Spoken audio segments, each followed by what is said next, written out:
Agad na pinaaksyonan ngayon ni Public Works and Highway Secretary Vince Dizon ang pagsasaayos sa anya isang bara-barang proyekto sa Kalinga Province.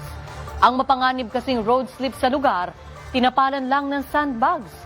Si Victor Liantino, nakatuto. So, kailangan din yung mga nakatenggang mga project, yung mga ilang taon na hindi natatapos, kailangan tapusin na natin. Yun ang kabigin-biginan ni Presidente na bago tayo mag-isip ng mga bago, kailangan yung mga ongoing tapusin muna. Hindi pinalampas ni DPWH Secretary Vince Dizon ang nakita niyang kapabayaan sa Kalinga Province. Sa inspeksyon ng kalihim sa Babalag, Kinamasan Francisco National Road, dismayado siya sa sandbags na nagsisilbing pansamantalang harang sa isang mapanganib na road slip. Mismo si Pangulong Ferdinand Marcos Jr. ang nagsabi kay Dizon na bisitahin ang lugar. At ang kanyang hatol? Hindi acceptable sa akin yung sandbag lang.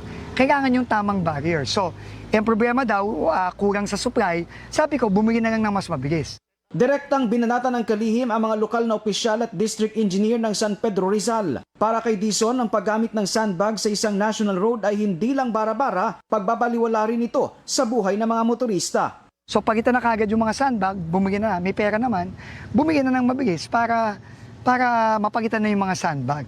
At talagang maproteksyonan na yung mga dumadaan doon at hindi mga-aksidente. Hindi lang road safety ang kinalampag ng kalihim. Inatasan din niya ang DPWH Regional at District Offices na kalampagin ang mga nakabimbing proyekto sa Kalinga. Kabilang na ang tulay sa layog na halos 5 dekada na palang nakatiwangwang. Kapag hindi raw naayos sa mga infrastructure, makakaapekto yan sa presyo ng mga bilihin. Victor Liantino, IBC News.